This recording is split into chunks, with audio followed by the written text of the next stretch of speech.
See, my position on federalism versus nationalism has two components. One is how to look at it historically, and second one is uh, the attempts made by regional forces to open up the space. Historically, a lot of people assume that it was a 1935 Government of India Act which paved way for centralization. But a closer look very clearly says that centralization happened with the very first act, that is the Government of India Act 1858 itself. If we are going to look at all the Government of India Act from 1858 onwards, the tendency to control is there. And this is the one which gets reflected during the Constituent Assembly debates.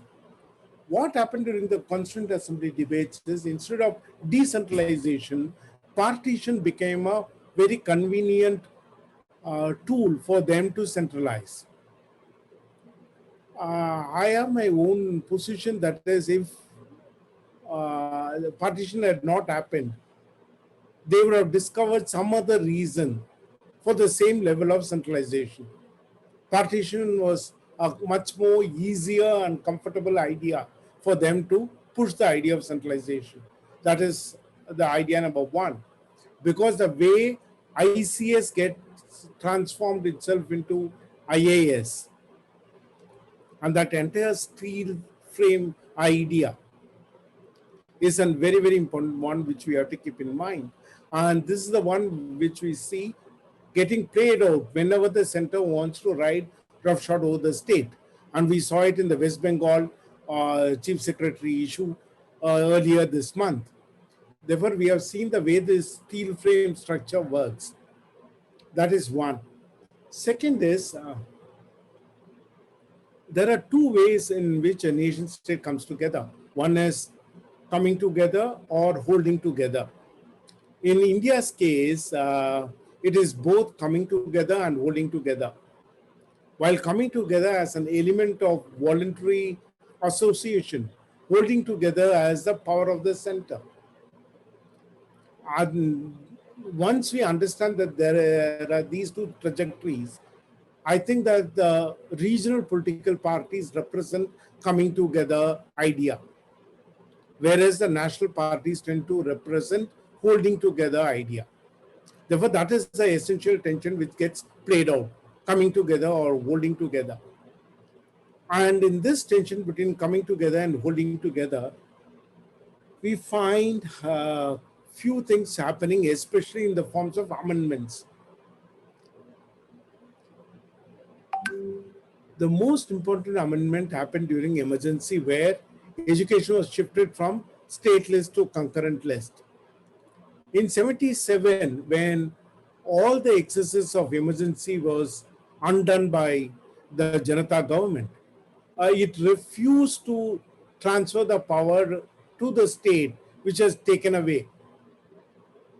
If we are going to look at it, of the 1975-77 uh, constitutional amendments, the only amendment which has not been corrected is the transfer of power from the state to the center. And a similar thing happened also with the Panchayati Raj bill.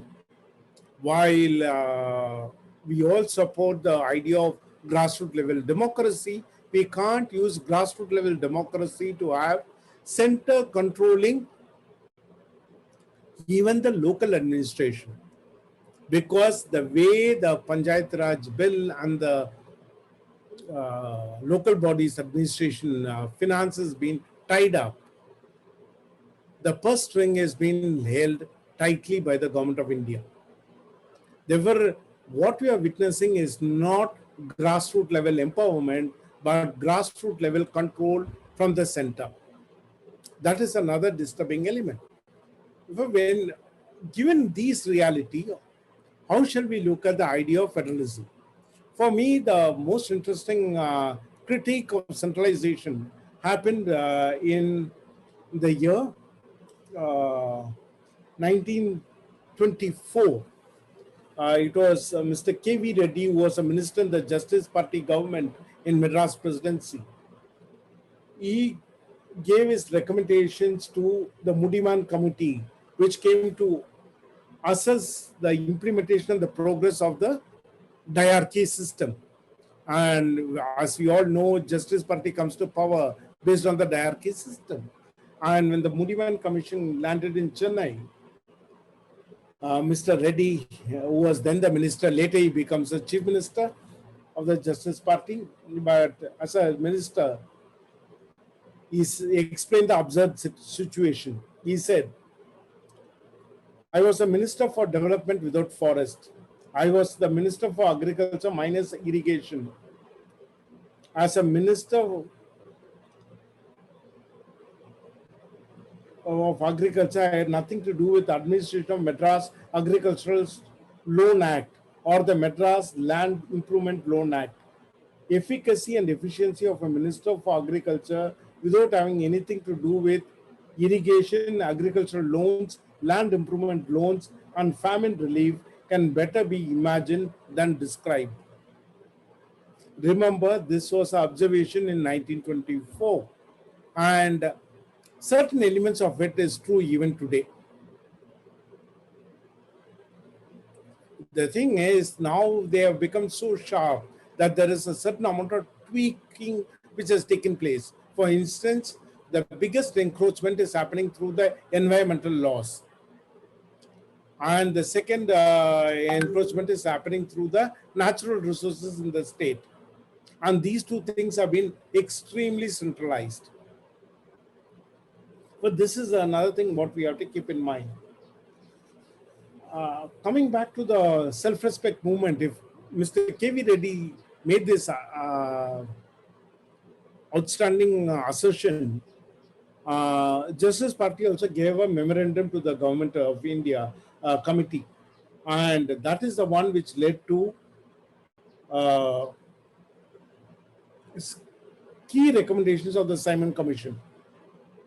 And these recommendations helped in effecting social and economic transformation. I would like to talk about some of the effective social transformation which happened due to having limited power itself. They never got enough power. All they managed to get was a limited power. But that limited power was enough to make far-reaching changes. The salient features of the recommendation for which the Justice Party can claim credit are: 1. The Federation of India with provincial autonomy. 2. Increase the voters' participation from 3% to 25%. Next, increase the size of the provincial legislature from 200 to 250, and election of the members to the central legislature by the members of the provincial legislature. This was the forerunner to today's Rajya Sabha. The partial decentralization of powers became the central feature of the Government of India Act 1935 due to the intense political campaigning of the Justice Party. In fact, if you are looking at it closely, 1935-1 is much more accommodative than the 1858 framework. As I mentioned elsewhere, using the limited administrative powers vested with the provincial government, the Justice Party managed to focus on three core issues between 1921 and 1929. They are education, reforming the Hindu religious and endowments, and employment. In the education sector, the Justice Party passed three bills: Madras University Act 1923, Andhra University Act 1924, and Annamalai University Act 1928. And this paved the way for the democratization of higher education in South India. If social indicators of South India are higher than the rest of the country, substantial credit must go for these initiatives. It is also the moment the party realized that democratization and social inclusion must include the places of worship. The Justice Government enacted the Hindu Religious and Charitable Endowments Act with the aim of bringing the management and control of temples and the administration of their endowments as one of the primary responsibilities of the state in 1925. a number of measures that have been undertaken since 1925 for efficient control and supervision of the administration of the Hindu religious and charitable endowments and its import has not been fully recognized even by the Supreme Court of India. In 1924, Vaikam Temple entry protest, in which Periyar played a key role, should be concurrently read to understand the social impact of the creation of HRNCE board and its contribution in keeping the majoritarian bigotry under check. This subject deserves a separate paper. In order to create an inclusive employment system, the Justice Party government in 1929 created the first ever Public Service Commission. It came into effect in 1930, leading to the establishment of other provincial commissions under the Government of India Act 1935. In 1927, at its annual conference in Coimbatore, the Justice Party moved a resolution that demanded full state autonomy under the diarchy. This was the first move by any political party aimed at decentralization and devolution of powers. It demanded not only political devolution but also fiscal devolution. Since the establishment of Constituent Assembly, proponents of a strong unitary system talk about provisions for asymmetry within the Constitution as a major achievement. The Dravidian movement leaders rejected this idea and asserted that they do not want concessions. They argued the rights cannot be reduced to benevolent crumbs. Three issues governed the dynamics of the Dravidian movement or the self-respect movement in the early days of independent India. They were: one, linguistic autonomy as opposed to Hindi as the sole national language; two, the quest for social justice through instruments of affirmative action; and three, to act as a centrifugal force against the growing clout and power of the pan-Indian centripetal force. In Rajya Sabha, DMK founder Mr. C.N. Annadurai made the distinction between secession and autonomy. He said, the preamble to the Constitution says that the political sovereignty rests with the people. Then legal sovereignty is divided between the federal union and the constituent units. And that's what we are demanding too.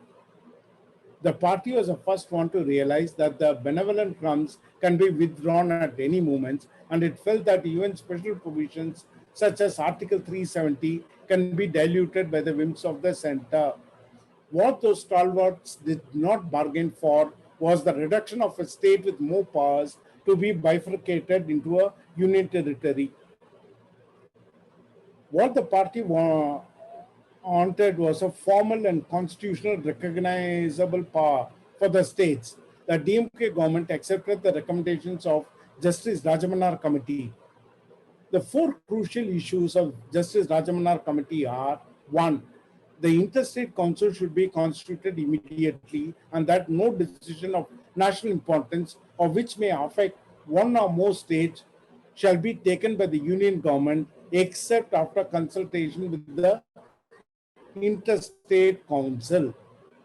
Two, every bill of national importance of which is likely to affect the interest of one or more states should, before its introduction in Parliament, be referred to the Interstate Council, and its view thereon should be submitted to the Parliament at the time of the introduction of the bill. Three, curbing and limiting the use of Article 356 of the Constitution only in the event of the complete breakdown of law and order in a state. Four, the vesting of residuary powers of legislation and taxation in the state legislature. During the emergency, education was shifted from the state list to the concurrent list. After liberalization, union government has expanded its reach over the state's power through departments like environment and natural resources management. What is happening here is there is a very, very narrow interpretation of the idea of eminent domain. The creation of the differences where the money is put in the divisible pool, but which is not put in the divisible pool, but goes directly to the treasury of the union government, gives enough reason why India needs to revisit the recommendation of the Rajamanar Committee report in its totality. Thank you.